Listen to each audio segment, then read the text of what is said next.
الحمد لله نحمده ونستعينه ونستغفره ونؤمن به ونتوكل عليه ونعوذ بالله من شرور أنفسنا ومن سيئات أعمالنا من يهده الله فلا مضل له ومن يضلله فلا هادي له ونشهد أن لا إله إلا الله وحده لا شريك له ونشهد أن سيدنا ومولانا محمدا عبده ورسوله أما بعد فأعوذ بالله من الشيطان الرجيم بسم الله الرحمن الرحيم إن الذين قالوا ربنا الله ثم استقاموا تتنزل عليهم الملائكة ألا تخافوا ولا تحزنوا وأبشروا بالجنة التي كنتم توعدون. وقال النبي صلى الله عليه وسلم أحب الأعمال إلى الله أدومها فإن قل. صدق الله وصدق رسوله النبي الكريم ونحن على ذلك من الشاهدين والشاكرين والحمد لله رب العالمين. اللهم صل على سيدنا محمد النبي الأمي وعلى آله وأصحابه وسلم تسليما كثيرا كثيرا. يا رب صل وسلم دائما أبدا على حبيبك خير الخلق كلهم. اللہ جل شانہ نے اس آیت کریمہ میں ایمان والوں کی ایک صفت کا تذکرہ کیا ہے اور اللہ تعالیٰ کو ایمان والوں کی وہ عادت بہت زیادہ پسند ہے. اللہ تعالیٰ وہ مجھے اور آپ کو بھی اختیار کرنے کی توفیق عطا فرمائے. اس عادت اور اس صفت کا نام ہے استقامت، پابندی، مسلسل کسی کام کو کرنا. تو یہ جو استقامت جسے میں اور آپ کہتے ہیں، پابندی کہتے ہیں، تسلسل کہتے ہیں، اللہ تعالیٰ کو اہل ایمان کی یہ عادت بہت پسند ہے. اللہ تعالیٰ خود فرماتے ہیں ان الذین قالوا ربنا اللہ، بے شک وہ لوگ جنہوں نے یہ اقرار کیا کہ ہمارا رب تو صرف اللہ ہے، ہمیں پالنے والا وہ تو صرف اللہ ہے. یہ انہوں نے اپنی زبان سے اپنے عمل سے یہ اقرار کر لیا کہ ہمارا رب اللہ. اور جب یہ انسان کہتا ہے کہ میرا رب اللہ ہے تو حالات تو بہت سارے آتے ہیں. تو کیسے بھی حالات آئے اللہ تعالیٰ فرماتے ثم استقاموا، جب انہوں نے یہ کہا تھا کہ ہمارے رب اللہ ہیں، ہمیں ہمارے اللہ پالنے والے ہیں، تو اپنے اس دعوے پر کہہ لیں، اپنے اس قول پر کہہ لیں انہوں نے استقامت اختیار، پابندی اختیار کی، یا جمے رہے اور موت تک اس پہ برقرار رہے کہ ہمارا رب تو بھائی اللہ ہے، ہم اللہ کا دروازہ چھوڑ کے کہیں اور نہیں جا سکتے اور ہم اس پہ قائم دائم ہیں. تو فرمایا کہ جو لوگ یہ دعویٰ کرنے کے بعد اس پہ قائم رہے، استقامت جس کو اردو اور عربی میں کہا جاتا ہے یا تسلسل اور پابندی آپ کہہ سکتے ہیں، تو اللہ تعالیٰ فرماتے کہ جنہوں نے اس دعوے اور اس قول کی پابندی کی،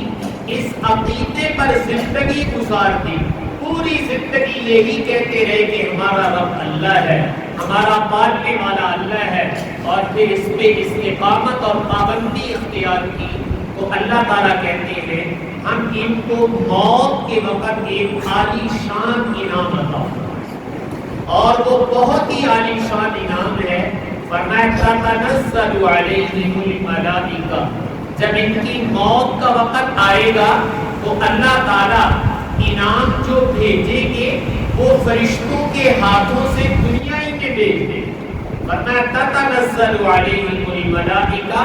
اس پابندی اختیار کرنے والوں کے اوپر موت کے وقت فرشتے نازل، اور فرشتے آ کر کیا مژدہ اور کیا خوشخبری سنائیں گے؟ فرمایا اللہ تخافوا ولا تحزنوا وابشروا بالجنۃ التي كنتم توعدون، کہ ایمان والو تم اپنے ایمان پہ قائم رہے اور ایمان پہ پابندی اور استقامت اختیار کی۔ اب سنو، اب تمہارے جانے کا وقت آ گیا ہے، تم اللہ کے پاس جا رہے ہو، اپنے وطن اصلی جا رہے ہو، اپنے اصلی گھر کی طرف جا رہے ہو۔ اللہ تخافوا ولا تحزنوا، تمہیں جہاں جا رہے ہو وہاں کا کوئی خوف نہیں ہونا چاہیے، وہ کوئی اجنبی جگہ نہیں ہے تمہارے لیے۔ فرمایا جہاں تم جا رہے ہو وہاں کا کوئی خوف نہیں ہونا چاہیے۔ ولا تحزنوا، اور جن کو چھوڑ کر جا رہے ہو، بیوی بچے، والدین، بہن بھائی، رشتہ دار، اقربا، ان کا غم نہ کھاؤ، ان کا بھی اللہ والی وارث ہے۔ اس لیے یہ مت سوچو کہ میں چلا جاؤں گا تو یہ اکیلے رہ جائیں گے، نہیں، اکیلے نہیں رہیں گے، میرے اللہ اپنی رحمت کا سایہ ان پر فرمائے۔ تو اللہ تعالیٰ دو طرح کی تسلی دے رہے ہیں، اللہ تخافوا ولا تحزنوا، جہاں جانا ہے یعنی آخرت میں اب تمہیں اس سے ڈرنے کی ضرورت نہیں ہے، پہلے بہت ڈر لیا تم نے، پہلے ڈرنا ہی چاہیے، لیکن اب تو فرشتے آ گئے یہ کہنے کے لیے کہ بھئی تمہاری ڈیوٹی پوری ہو گئی، ہم تمہیں لینے آئے ہیں۔ اللہ تخافوا، اب تمہیں کوئی خوف نہیں ہے، آگے کا کسی قسم کا کوئی خوف نہیں ہے۔ ولا تحزنوا، اور پیچھے والوں کا کوئی غم نہیں ہے کہ ان کا کیا بنے گا، وہ مالک جو آپ کا بناتا رہا وہ ان کا بھی بناتا۔ تو میں نے کہا یہ موت کے وقت اتنی عظیم و شان خوشخبری ہے کہ خوف کی بھی نفی کی جا رہی ہے، حزن کی بھی نفی کی جا رہی ہے، اور ساتھ ایک بات اور کی جا رہی ہے، وَأَبْشِرُوا بِالْجَنَّةِ، اللہ تعالیٰ نے ہمیں بھیجا ہے کہ ہم تمہیں جنت کی خوشخبری سنائیں، کہ ہم تمہیں لینے آئے ہیں، اور لے کے کہاں جا رہے ہیں؟ جنت میں لے کے جا رہے ہیں۔ تو اب بھائیوں، فرشتے جب کانوں میں آ کر یہ کہیں گے، یہ میت مرنے والا تو سنتا ہے، باقیوں کو کیا پتا کہ یہاں کیا ہو رہا ہے، تو فرمایا جب اس کو یہ کہا جاتا ہے وَأَبْشِرُوا بِالْجَنَّةِ، خوشخبری سنو، ہم تو تمہیں جنت میں لے جانے کے لیے آئے ہیں، آؤ چلے جنت میں۔ صاحب ایمان والے کے کان میں جب فرشتے یہ کہیں ابشروا بالجنہ، کہ اللہ نے بھیجا ہے کہ جاؤ میرے بندے کو لے کے اور خوشخبری بتا دو کہ جنت میں لے جانے کے لیے آئے ہیں، تو دیانتاً کہتا ہوں اللہ تعالیٰ مجھے اور آپ کو یہ خوشخبری موت کے وقت سننے کا موقع عطا فرما دے، تو اس خوشخبری سننے کے بعد مرنے کو خود جی چاہنے لگے، جس کو حدیث میں کہا گیا نا کہ مومن کی روح یوں کر کے نکل جاتی ہے، جیسے آپ نے فرمایا مشکیزہ پانی کا بھرا ہوا ہو اور وہ لٹکا رہا ہو، آپ اس کا منہ کھول دیں تو پانی شر شر نکل جاتا ہے، اس لیے کہ الٹا لٹکا ہوا ہے، منہ کھلا ہے، پانی تو فوراً بہہ جائے گا، فرمایا مومن کی روح یوں نکل جاتی ہے۔ تو یہ کیوں نکل جاتی ہے؟ اس لیے کہ موت کے وقت کان میں کہا جا رہا ہے ابشروا بالجنہ، کہ خوشخبری سنو، تمہیں جنت میں لے جایا جا رہا ہے۔ بھائیو، یہ بھی ایک زندگی ہے، یہ بھی ایک مسلمہ حقیقت ہے، اور یہ قرآن بیان کر رہا ہے، کوئی افسانہ نہیں آپ کو سنا رہا ہے بھئی انہاں دا دل ٹہرانا سے انہاں کوئی کہانی سناؤ ذرا انہاں دا دل لگا رہے، نہیں، یہ میرے اللہ سنا رہے ہیں، اس لیے کہ آج اللہ کی بات کا پڑھنا، اللہ کی بات کا سننا اور اللہ کی بات پہ یقین کامل رکھنا، یہ میری اور آپ کی زندگی خالی ہوتی جا رہی ہے۔ ہم جو کچھ کر رہے ہیں، جو سن رہے ہیں، جو دیکھ رہے ہیں بھائیوں، وہ افسانے ہیں، وہ خواب ہیں،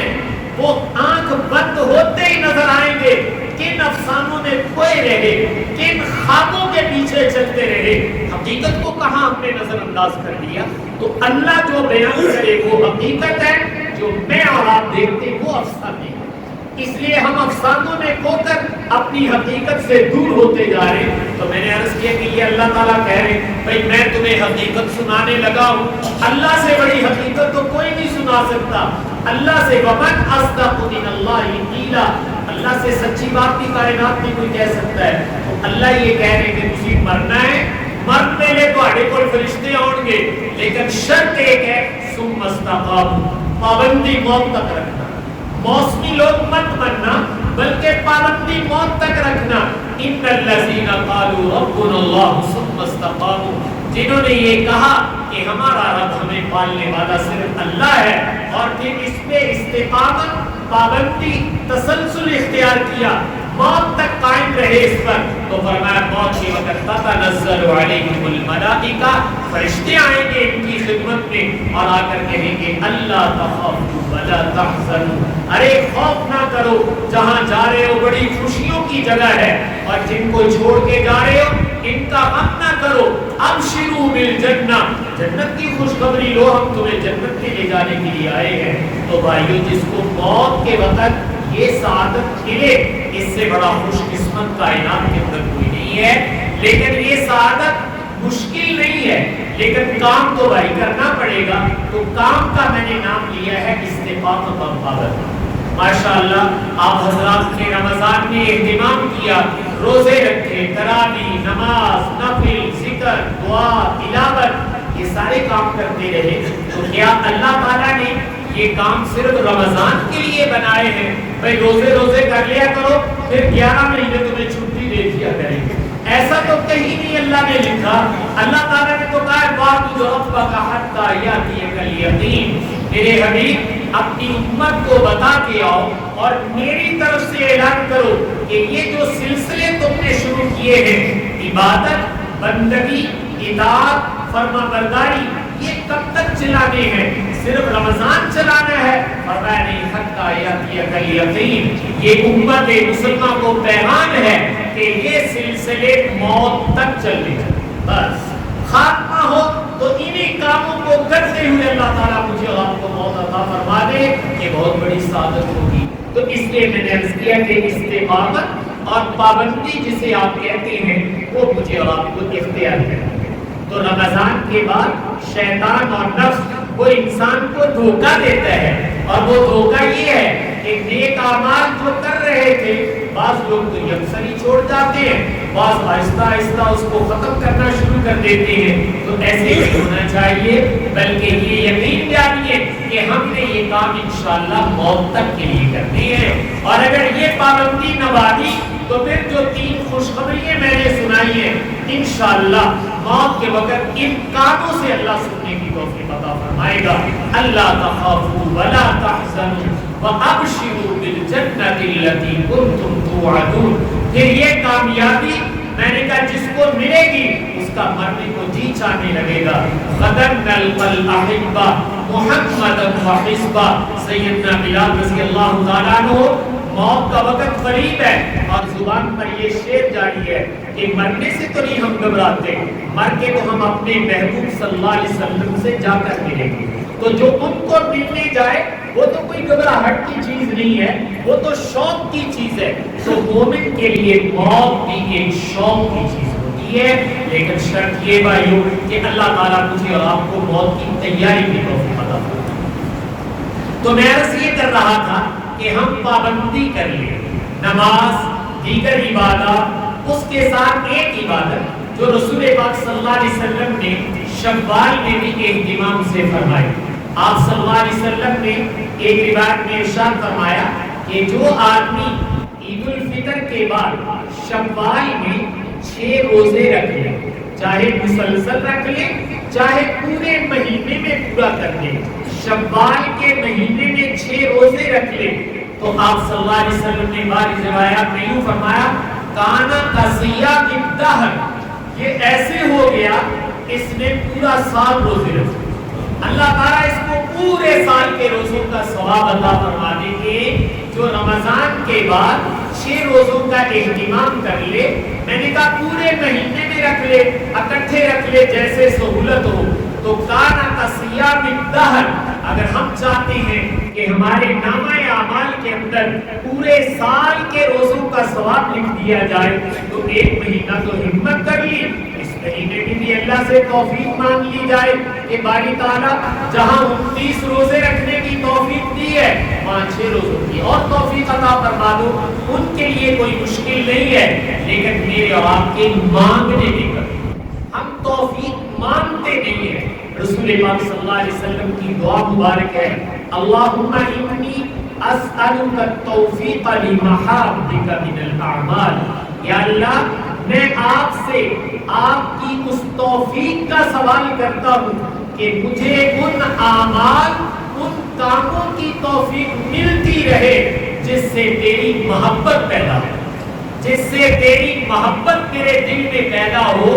ایسے اعمال کی مجھے توفیق عطا فرما. تو اس لیے نبی ہو کر اللہ سے اعمال محبت کی توفیق مانگ رہے ہیں تو مجھے اور آپ کو مانگنے میں کیا حرج ہے کہ باری تعالیٰ تیری توفیق سے رمضان گزارا ہے, تیری توفیق سے شوال میں 6 روزوں کا موقع بھی مل جائے تاکہ ہمیں سال بھر کے روزوں کا اللہ تعالیٰ ثواب عطا فرمائے. تو یہ آپ صلی اللہ علیہ وسلم کا معمول مبارک تھا کہ آپ شوال میں 6 روزے بھی بڑے اہتمام سے رکھا کرتے تھے. اگرچہ یہ نفلی روزے ہیں, فرض نہیں ہے, تو اللہ تعالیٰ اگر کسی کو موقع عطا فرما دے, توفیق مل جائے, تو میں نے کہا ہمت کر کے یہ بھی رکھ لینے چاہیے. اس لیے کہ اعمال کا شوق, اعمال کی رغبت وہ دل کے اندر ہونی چاہیے. دیکھو اصل تو یہ ہے کہ دل میں یہ شوق اور امنگ ہو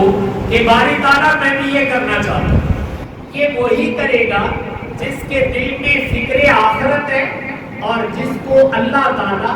اعمال میں لذت عطا فرماتے ہیں. جس کو فکر آخرت ہے, اعمال کی لذت ہے, تو میں نے کہا وہ اس کی کوشش ضرور کرے گا. لیکن میں ایک بات اور کہہ دوں گا, وہ یہ کہ بالفرض ہم نہ رکھ سکیں, اپنی عملی کوتاہی کی وجہ سے مصروفیت بھی ہو سکتی ہے, کام کاج کا برڈن بھی ہو سکتا ہے, تو کم از کم احساس ندامت تو ہونا چاہیے بھائی, کم از کم احساس ندامت تو ہونا چاہیے. تو یا اللہ آپ کے نبی نے تو یہ فرمایا تھا کانا کا صیام الدہر, کہ یہ 6 روزے بھی رمضان کے ساتھ ملا لو گے تو اللہ تعالیٰ تمہیں سال بھر کے روزوں کا ثواب عطا فرما دیں گے. میں یہ نہیں کر سکا, اس نہ کرنے پر شرمسار ہوں, نادم ہوں, پشیمان ہوں. یہ پشیمانی اور ندامت یہ بھی کبھی کبھی انسان کو بہت آگے لے جائے, اس لیے کہ اللہ تعالیٰ تو دلوں کے رازوں کو جانتے ہیں کہ بندہ تو میرا یہ کرنا چاہتا تھا لیکن مصروفیت کی وجہ سے نہیں کر سکا. تو کم از کم دل میں حسرت تو ہے کہ یا اللہ موقع ملتا تو میں بھی یہ کرتا. تو میں نے عرض کیا ہے اول تو یہ کہ اللہ سے یہی توفیق مانگو کہ زندگی ہے, پتہ نہیں پھر موقع ملے گا کہ نہیں ملے گا, اس لیے آج موقع ہے وہ کر لینا چاہیے. اور اگر خدا نہ خواستہ نہ ہو سکے تو دوسری صورت میں نے عرض کی کہ دل میں ندامت, پشیمانی اور شرمندگی ضرور ہونی چاہیے. کوئی بھی نیک کام ہم کر سکتے تھے وہ نہیں کیا, سستی کی وجہ سے نہیں ہو سکا, چلے وہ کام تو نکل گیا لیکن مالک سے کون سا پردہ ہے, وہ دیکھو کیڑا اولا ہے, اس کے سامنے تو سب کچھ ہے, تو اس کے سامنے ندامت کر لیا کرو کہ باری تعالیٰ آپ تو بڑے اچھے اچھے موقع دے رہے ہیں, صحت, صلاحیت, عافیت عطا فرمائی ہوئی ہے, لیکن پھر بھی ہم کمزور, ہم نہ کر سکے, نہ کرنے پر بھی ہم تیرے سامنے معذرت خواہ ہیں. تو میں نے کہا معذرت خواہ ہونا یہ بھی اللہ تعالیٰ نے ایک تلافی کا ذریعہ رکھا ہوتا ہے کہ جس سے اس کمی کی کچھ نہ کچھ تلافی وایو ضرور ہو جاتی ہے. تو اس لیے اس مہینے کے اندر اگر موقع مل جائے تو میں نے کہا اپنے 6 نفلی روزے ان کا اہتمام بھی کر لیا جائے. اسی طریقے سے رمضان چونکہ گزرا ہے اور عبادات کا ایک تسلسل یا ایک عادت چلی آ رہی ہے, یہ بھی اللہ کی اللہ تعالیٰ کا احسان کہ جس اللہ نے یہ عادت ڈال دی اور پورا مہینہ کرتے رہے، اب تھوڑی سی ہمت کر لینی چاہیے، وہ یہ کہ جن نیک کاموں کی عادت پڑی ہو اس کو چھوڑنا نہیں چاہیے، بلکہ ان کو آگے چلانے کی کوشش کرنی چاہیے۔ چلتی ہوئی گاڑی کو آگے چلانا آسان ہوتا ہے، نئے سرے سے سٹارٹ کر کے چلانا مشکل ہوتا ہے۔ اب تو بھائی پورا مہینہ آپ ذکر کر رہے تھے، تلاوت کر رہے تھے، نوافل پڑھ رہے تھے اور نیک کام کر رہے تھے، تو یہ نیکی کی گاڑی چل رہی تھی۔ جب نیکی کی گاڑی چل رہی ہے تو اسی کو میں اور آپ آگے چلا لیں، کہیں ایسے نہ ہو کہ ہم بند کر کے کھڑی کر لیں پھر دوبارہ چلانا ہمارے لیے مشکل ہو جائے۔ تو جس کو میں نے تسلسل کہا ہے، استقامت اور پابندی کہا ہے، وہ یہی ہے کہ بھائی جس کام کو آپ نے شروع کیا ہے حتی الامکان ان نیک کاموں کو جاری رکھا جائے۔ مقدار میں تو فرق آ سکتا ہے کہ رمضان میں مقدار زیادہ تھی، بعد میں مقدار کچھ کم ہو جائے، لیکن میں بتانا یہ چاہتا ہوں بالکل ختم نہ کیجئے نیک اعمال کو، ان نیک اعمال کو جاری رکھیے۔ جاری رکھو گے تو اس کی برکت اپنی زندگی میں دیکھ لو گے کہ طبیعت کو نیک اعمال کے ساتھ انس ہو جاتا ہے، عادت ہو جاتی ہے، جس کو کہتے ہیں گھٹی میں پڑ جاتا ہے۔ اور جب نیک اعمال گھٹی میں پڑ جاتے ہیں تو پھر یاد رکھیے گا انشاءاللہ چھوڑنا بھی چاہو گے تو نہیں چھوڑ سکو۔ جب یہ مزاج کا حصہ بن جائے، رسول پاک صلی اللہ علیہ وسلم کو قربان جائے، آپ نے ایک روایت میں ارشاد فرمایا کہ مومن چونکہ نماز کا عادی ہوتا ہے، نماز کو چھوڑنا یہ سوچا بھی نہیں جا سکتا، چھوڑنا تو بہت دور کی بات کہ نماز چھوڑ دیں، اس کو مومن سوچ بھی نہیں سکتا ہے۔ تو میں نے کہا کہ آپ صلی اللہ علیہ وسلم نے ایک روایت میں فرمایا کہ مومن کو جب قبر میں رکھا جاتا ہے اور منکر نکیر اس سے سوال کرنے کے لیے آتے ہیں تو اس کو بٹھاتے ہیں، تو یہ دیکھتا کیا ہے کہ عصر کا وقت ختم ہونے کے قریب ہے، جیسے سورج غروب ہونے کے قریب ہو تو افق پہ نظر آتا ہے کہ سورج ابھی تھوڑی دیر کے بعد غروب ہو جائے گا۔ اس کو اٹھتے ہی اس وقت پہ نظر پڑتی ہے کہ یوں لگ رہا ہے کہ سورج ڈوبنے کے قریب چلا گیا۔ جیسے اس کی نظر پڑتی ہے، یہ تو قبر میں ہے، فرشتے منکر نکیر آئے ہوئے ہیں سوال کرنے کے لیے، لیکن اس کا دماغ ایک دم اپنی نماز کی طرف جاتا ہے کہ او ہو میں تو لیٹا ہوا تھا، میری عصر کی نماز تو نہیں کہیں نکل جائے گی، وقت تھوڑا رہ گیا ہے۔ اب فرشتے اپنے کام کے لیے آئے ہوئے ہیں اور یہ ان کو کیا کہتا ہے، دعونی دعونی، بھائی چھوڑو چھوڑو ایک سائڈ پہ ہو جاؤ، ان اصلی، میں پہلے نماز پڑھ لوں پھر آپ کے سوال کا جواب۔ یہ کون کہے گا قبر میں جو زندگی بھر نماز کا اہتمام کرے؟ تو بھائیو نماز کا باقی دیگر اعمال کی پابندی کرتے چلے جاؤ، اللہ تعالیٰ کو پابندی بہت زیادہ پسند، اللہ تعالیٰ اس کو میری اور آپ کی گھٹی میں ڈال دیں گے اور اس پابندی کا اظہار قبر میں جا کر کرنے کی توفیق عطا فرمائیں گے کہ بھائی سائڈ پہ ہو جاؤ، ہم لوگ تو پہلے نماز پڑھیں گے بعد میں آپ سے بات کریں گے۔ یہ وہ کہے گا جو زندگی میں بھی نماز کا اہتمام کرتا رہا۔ اس لیے نمازوں کا اہتمام کیجئے، باقی اعمال کا اہتمام کیجئے، اس لیے کہ اللہ تعالیٰ میری اور آپ کی یہ پابندی، یہ اہتمام، یہ تسلسل، یہ استقامت اسی کو دیکھنا چاہتے ہیں۔ سرور کونین صلی اللہ علیہ وسلم کے قربان جائیں، آپ نے ارشاد فرمایا احب الاعمال الی اللہ ادومها وان قل۔ اللہ تعالیٰ کو اپنے بندوں کے نیک اعمال میں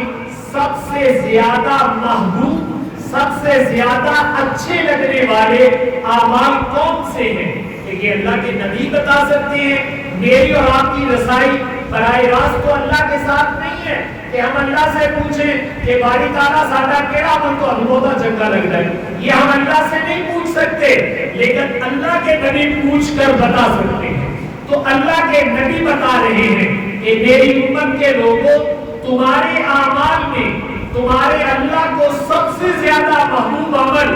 ادومها وہ ہے جو تم پابندی سے نبھاتے جاتے۔